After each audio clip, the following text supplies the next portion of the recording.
China offers the traveller more incredible natural landmarks than almost any country on Earth. When it comes down to it, I guess all I can say is that this is a mind-boggling extravaganza of geological history and formation and life all put together. And it's just incredible to believe that no one really knew about it until recently.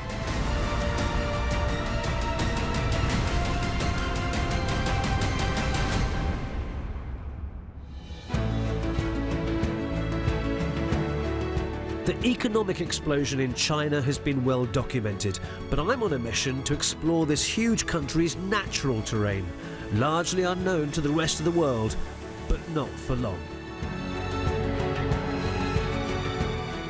I've already marvelled at one of the world's most enigmatic volcanic craters in the northeast of the country and experienced the epic remote beauty of its Gobi Desert in the northwest, bordering Mongolia. Right on the edge of this sand dune, I can't believe it. Oh, look, this has been done. These are destinations that represent the next stage of China's breakneck development, and what's already clear to me is that as China's huge population outgrows its cities, so the demand for outdoor recreation booms. Domestic tourism is rising at a rapid rate, and now it's a race against time to prepare and protect China's pristine landscapes.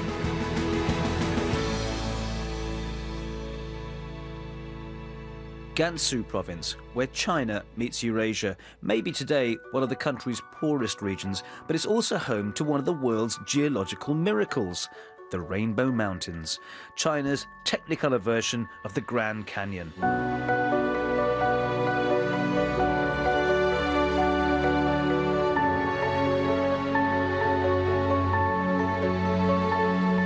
500 square kilometres of sandstone and minerals, the dazzling colours were formed by water erosion. They were created during the same geological shift that formed the Himalayas some 80 million years ago. As spectacular as the Rainbow Mountain Range is, what's almost as incredible is that until the turn of the millennium, hardly anybody in China, let alone the rest of the world, had even heard of it. And that is an unlikely story in itself, which begins at this man's house. 2000年之前，我们是这个坐轮椅啊，再加上就是这个搞树莓啊、放羊。以前我就在这面部的了。 One day, a photographer passed by Mr. Lei as he was carrying out his normal farmer's chores. 2000年的时候，那时候我们2个轮椅带放羊，早晨正好我刚把羊刚上出来的时候，经过因为我们这个213省道上来了一辆车，他就马上停下了，停下然后他来就问的老乡能不能拍个你的这个羊的照？是可以。我们家后面就有这个，也就说是就这个彩色丘陵了，那菜上就把他就带上跑出去看，哎呀，好美呀！ So before 2000, no one recognized that this was a beautiful natural wonder. 因为你看，我们这个地方的人也爆破啊，哪里都没有去吧，听来吗？因为我们门前的这个彩色丘陵的这个山嘛，能全部各地都有。我认为全部各地的山都是一样，也和它是一个带吧。 Soon, other photographers latched on to this undiscovered gem, and their photos caught the eye of famous film director Zhang Yimou.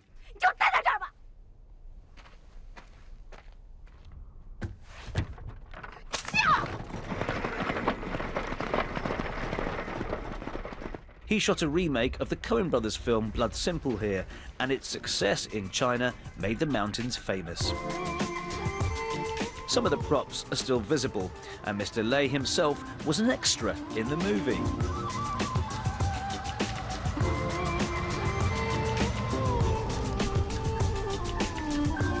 The area was awarded UNESCO World Heritage status in 2010. Today, Mr. Lei is a bit of a local celebrity, and his house has been extended into a 40-room hotel. A museum's been built, and a tourist complex is under construction. 要不是我把这个爱好摄影的带回来这个地方，以前大家们也发现不了这个地方啊。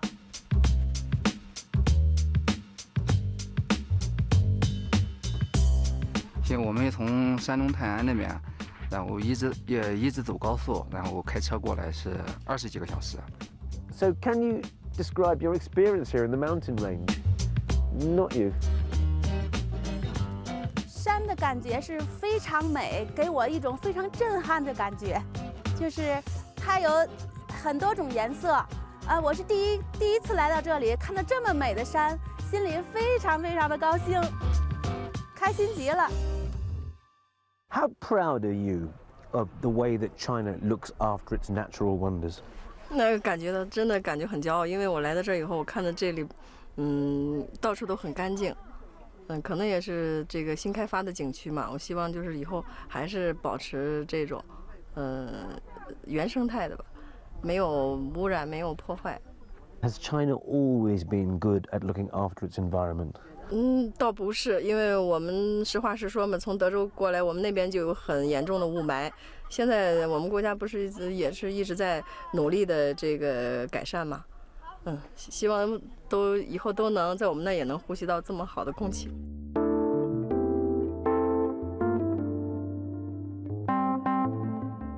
When it comes down to it, I guess all I can say is that this is a mind-boggling extravaganza of geological history and formation and life all put together. And it's just incredible to believe that no one really knew about it until recently. This park opened in 2008 and has quickly become a big draw for tourists. From just 30,000 visitors a year in the beginning, in 2015, more than 1 million came here. With that growth in tourism, is there a threat to the environment here? 当然，对于这个整个山体来说的话，假如没有合理的开发，那么游客过多的话，对这个景观肯定会造成一些影响。就是说，咱们这个山上的土质它本身是非常脆弱的，游客多了，有人会踩到这个山上，留下这个脚印，对这个不可再生的地质遗迹就会造成一定的破坏。但是现在咱们景区里面就是在开发的过程当中，根据游客的数量的增长情况，也是景区里面规划了好多合理的这样一个建设的观景台，所以暂时在景区的开发过程当中，对整个地貌还是没有过多的影响。所以暂时的这个游客接待量，咱们景区还是完全可以接受得了。These aren't the only astonishing rock formations here. While the Rainbow Mountains were hardly known until recently, Bingo Danxia doesn't even appear in any guidebook I've seen.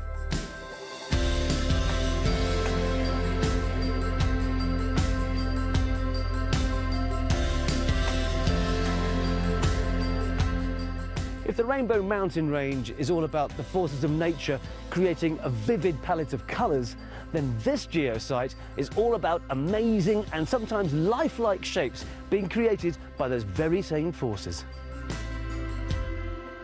Many of the formations bear uncanny resemblances to living beings and monuments. The Louvre Museum and an eagle's head, for example. This might be China's best-kept secret at the moment, but it's only a matter of time before the world wakes up to this natural wonder.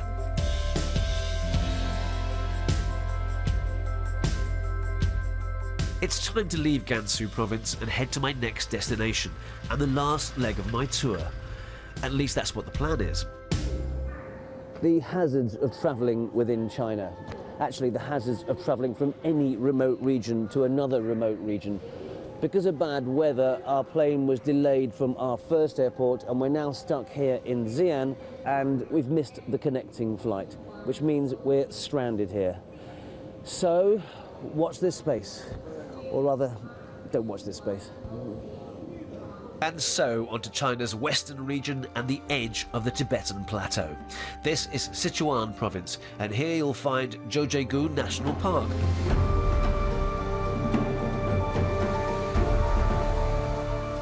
The best-known features here are the dozens of multicoloured lakes. Indeed, there's an old saying which goes, once you've seen the waters of Jiuzhaigou, you don't have to see any other waters, anywhere, ever. There's two things I noticed once I arrived here at Jiuzhaigou Airport. Firstly, it's bracingly chilly, and secondly, I'm short of breath. And that's because the altitude here is 3,500 metres above sea level. It's dizzyingly high. Onwards.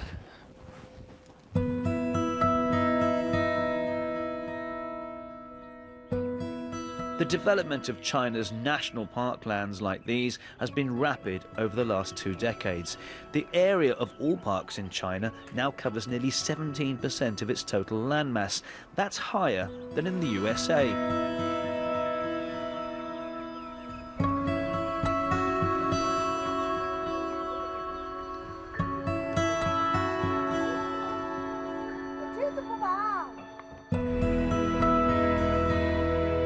I've got to say, as soon as you walk into this park and you see scenery like this, it is pretty magnificent.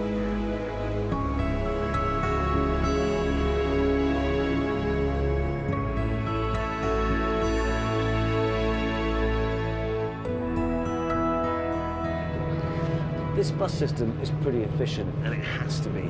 Way back in 1984, when the park opened, there were only 5,000 people visiting a year. Today, it's 2 million a year and up to 10,000 a day. In fact, the park puts a limit on the number of tourists coming in each day. 太多的游客来到九寨沟，带来了这个地方的经济的发展。当然，生态的保护。 我们也是做的也是非常好，不论环保厕所、栈道，还有这个观光车，以后我们都会。Jiuzhaigou is named after the 9 Tibetan villages of the valley, and around 1,000 Tibetan minority people live inside the park. Tourism has helped employ many, park ranger Liang Feng being one. Do you think that the Tibetan attitude to nature is very important in helping this place be clean and healthier? 藏族是热爱大自然的民族，是很尊重大自然的民族，所以说，在这里，九寨沟能够保护下来，也离不开我们祖祖辈辈对这个地方的热爱。我希望，我们再结合原有的一些东西和原始的东西，再进一步的。 结合现代科技，我们把九寨沟未来以后做得会更好，更美好以后，对。The park has become an ideal holiday getaway for China's urban population, which now outnumbers its country dwellers.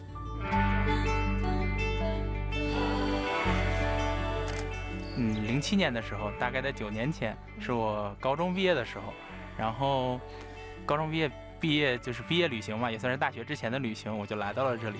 然后在来到这里之后，这9年之间我也去玩了很多地方，但是真的觉得这个地方的水是最美的，所以后来就认识了他吧。然后我就决定带他来这边拍婚纱照，把最美的他和最美的水一起留在我们的婚纱照当中。Do you think it's romantic here? Yes.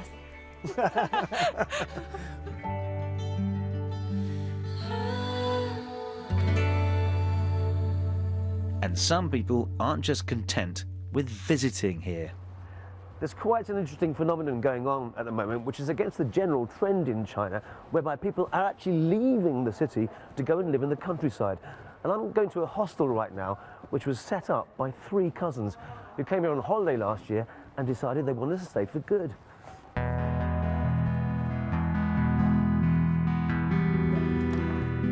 你好，你好，欢迎光临九寨沟家。你好。Hi, 你好。This looks great. Can you show me around? Yes. Thank you. 因为我去年的时候过来旅游，夏季的时候住在这边，然后我觉得非常好。然后今年我就决定和我哥哥，然后和我姐姐，我们觉得今年可以把这个地方承办下来，这试一下。应该因为九寨沟它是一个世界闻名的5A级景区嘛。这儿来看一下上人间。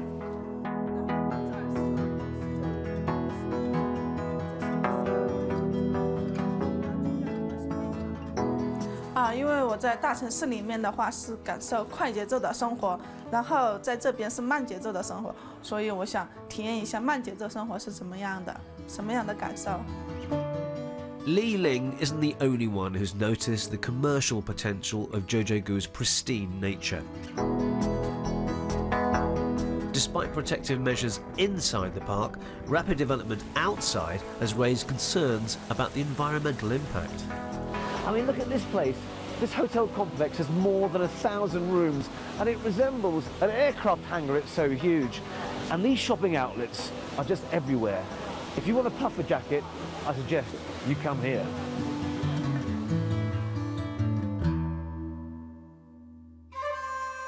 But I'm in search of a more authentic experience in Jiuzhaigou, and one that gives me an insight into one of China's most famous and controversial minority cultures.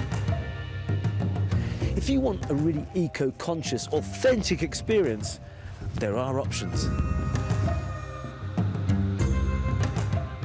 Right now, we're in one of 9 Tibetan villages here in the valley, and here we have an eco-lodge.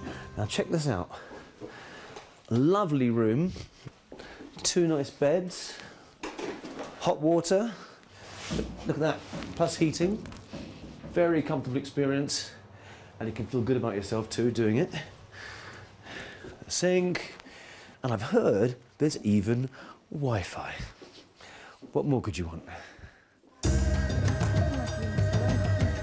This is a family business with Tibetan origins. Zhuo Ma's grandparents were born in Tibet, and her own life was going along a familiar traditional path, until this strong-willed woman decided she had other ideas.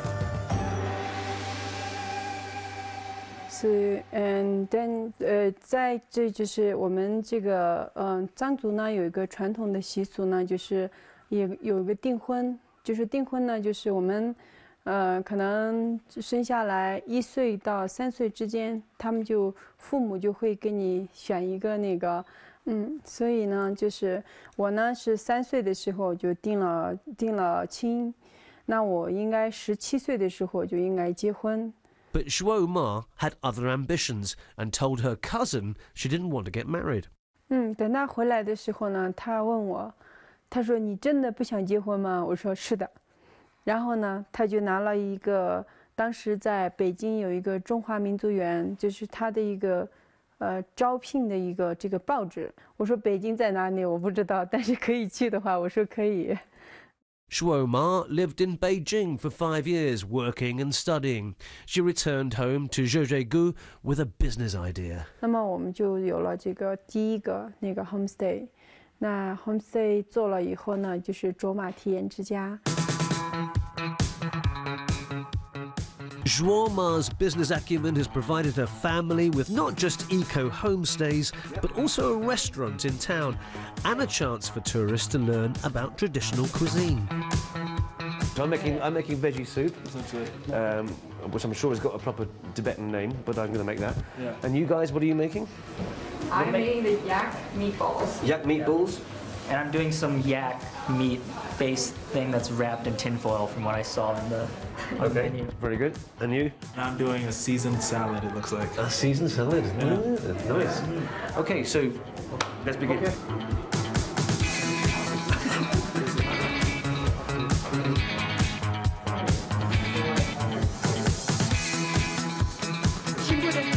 Okay.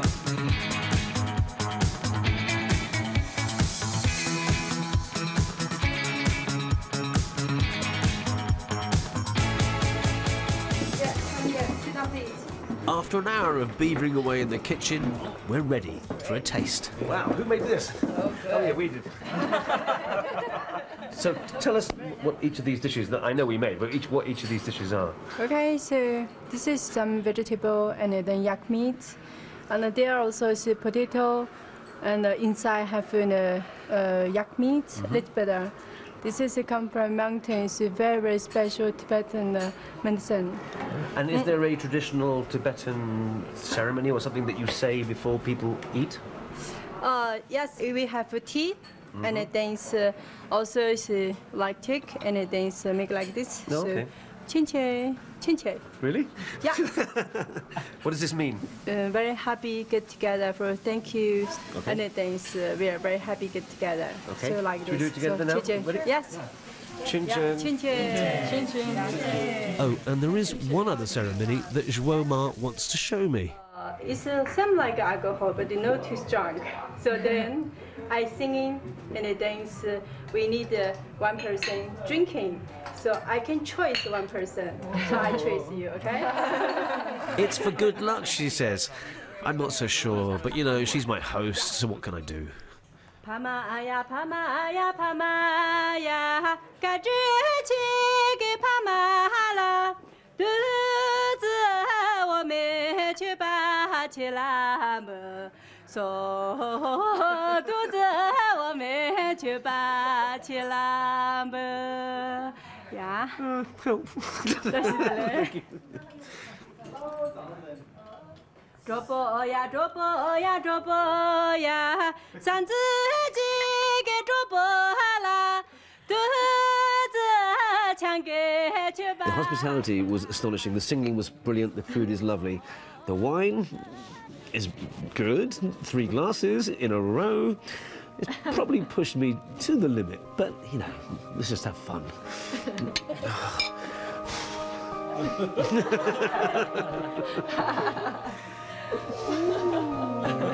Yeah, thanks. There's no point overdoing, you know, exaggerating it.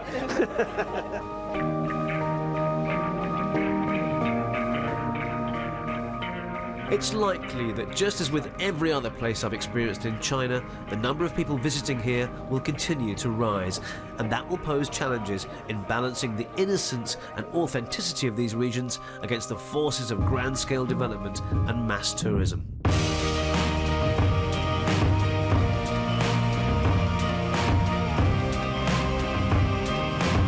Certainly amongst the individuals I've met, there's been a strong recognition that the country's natural assets have to be protected from the onslaught of big business.